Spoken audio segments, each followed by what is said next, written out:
I think a lot of people will say, very similar to me, we will know it when we see it, but we don't know what it is exactly we're searching for, although there tend to be categories that as a child, I was very enamored of the postage stamps during the 30s, the airmail stamps, which we call the winged globes. They were great big long stamps that they were bigger than anything I'd ever seen. And I still avidly collect those. Every time I find a beautiful cover with a winged globe paying the airmail rate, oh good heavens, I already have lots, but this is so beautiful I have to have it too. And that's the sort of thing that I haven't even brought here to show people. So the winged globe, just an issue of stamps being used to pay the postage for all over the world. I continually be excited about that. Yeah. For me, the stamp collecting became an adult activity when I learned that there was such a field as postal history. It wasn't called postal history at that time. This was 1965, I guess. Cover collecting. And that there were these aspects of the stamp which related to the communication, just the sender, the receiver, the letter inside. It used to be that philately was being sold as a way to learn geography. Right? And now that has gotten away from that. So my reference to postal geography, we want to move back.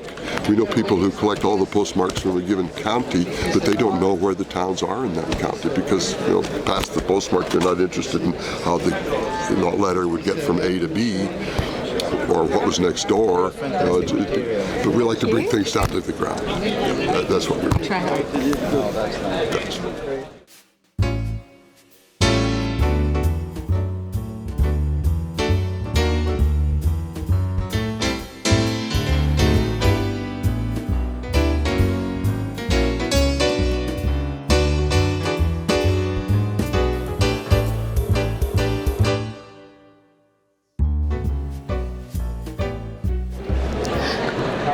When I was 7, my dad, my grandfather, and several others in the family were all collecting stamps, and my dad asked me if I'd like to go to a stamp show.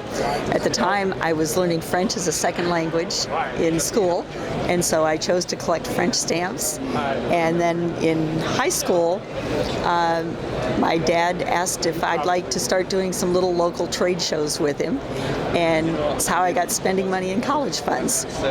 He and I doing trade shows, like not quite this large. I've been doing this full-time now since 1977, and that's almost 40 years, and it doesn't matter how much I study this, I am never going to know it all. I learn something new every day, especially at shows like this. I just spent some time viewing the exhibits, and there are things I have never seen before in all the years I've been doing this. And when I process collections and help my husband with different things and what we do, there's always something new to learn. That's the best part of it. There are some stamps that are very difficult to find. We carry a gamut of stamps, from some that are fairly inexpensive to some that are very expensive. And we carry them in all conditions because we want to assist all collectors. We have some in our inventory that have been graded the highest grade and the finest known in existence, to stamps that their condition may be compromised, but for a person that couldn't afford a stamp at $1,500, if it looks nice on the front and may have some issues on the back, they get really excited to fill a space in their album at a much lower price. There's some stamps that are not easy to find and in any condition, and so you're always on the lookout for those.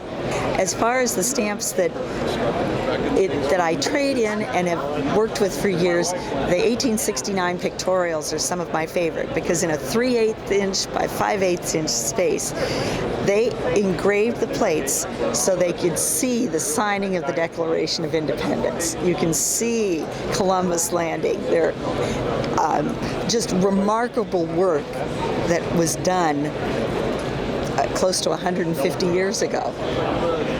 And that's what impresses me about them and why I like them. They also, nobody's perfect, but there are a couple inverts in that issue, and that makes them even more exciting as well.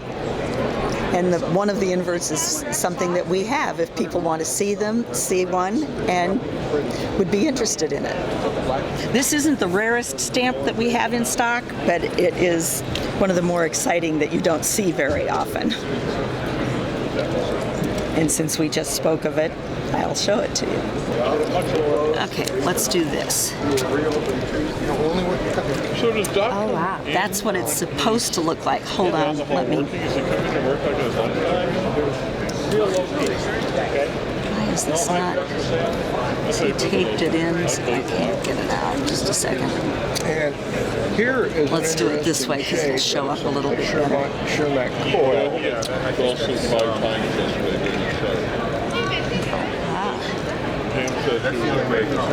The top one is the way it should look,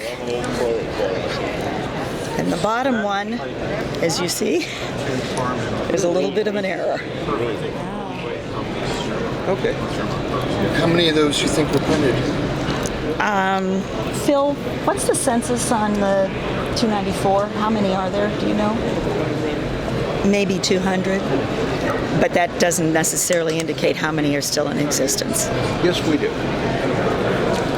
How did you come across it? How'd you find it?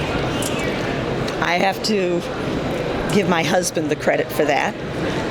This, I believe, was one that we did buy an auction a number of years ago, and we held on to it because we liked it, but decided to bring it to this show.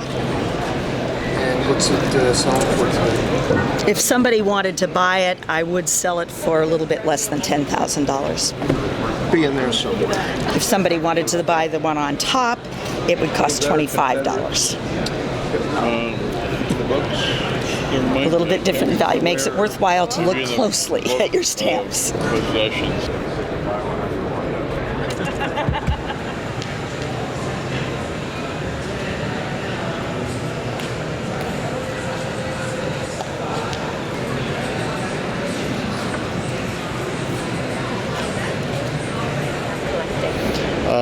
My grandfather and my father collected, and when I was a little kid, my father encouraged me to do it, so it was always part of my life. Yeah. This is it's a very nice item. It's a variety of a stamp. It was a printing flaw that recurred in the same position on the sheet of stamps as was printed, and it's called the broken leg kangaroo. So that's a nice illustration of it. What's nice about this is that the broken leg, which is a flaw, is not covered by the cancellation. So you can actually, you're not like, well, it might be. I mean, it really is. And this will go to an Australian auctioneer at the end of the show, where hopefully it'll find a good home. He said he had never seen one of these varieties on a cover with a clear cancel. So what it's worth will be determined by auction. I priced it for $1,500, but because they don't come up in auction, there's no way to really, if two people want it, it could bring a lot more, or if only one person wants it, it might bring less.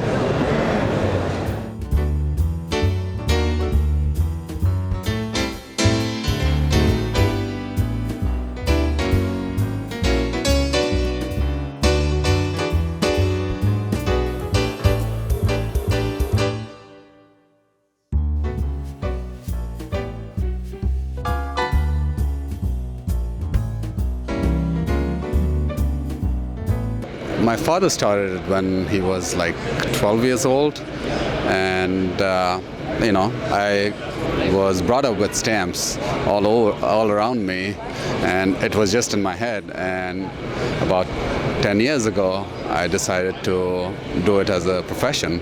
I always was a collector, and then I said, why not? I can have my passion as my business. Nothing like it, so I enjoy working now. It's not stressful, it gives me pleasure, and I work for maybe 14 to 16 hours a day, if not more. It's about the finds, I would say. It's always exciting. I'm always constantly on the lookout to see something interesting, and there's always something new to see. It's always exciting. I'm constantly in search for anything that has anything to do with India. I'm always looking. It's just the greed. Anytime I see stamps, I cannot control myself. And as I say, my biggest fear, I was just telling somebody, my biggest fear is if only my wife sold all my stamps for the price I told her that I paid.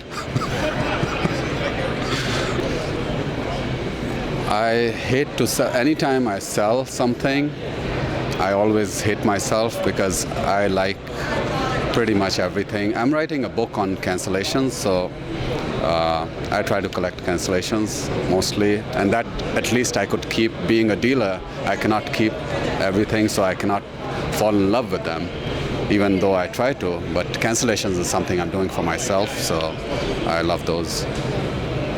So this is the first issue of India, and the interesting thing in this one is this is the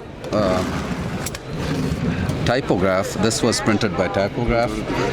This was printed by lithograph, and this is the perforated issue. All three on the same cover. This is a very interesting cover going from Burma, which makes it even more interesting. And these are all the first issues of India. Right there, it's the big sign. And I'll show you one other one.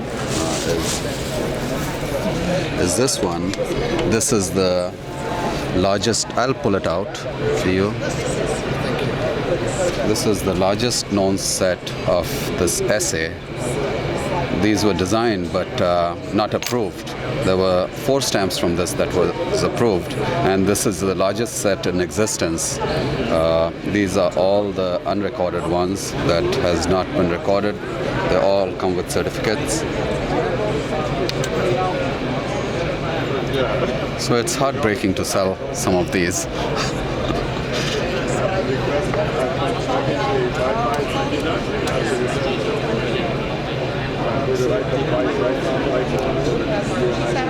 Seems like you're falling in love.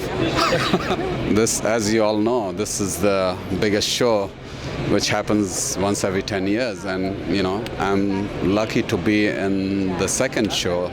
I did the one in Washington in 2006. This is my second show. Hopefully, if I live, I can do a couple more.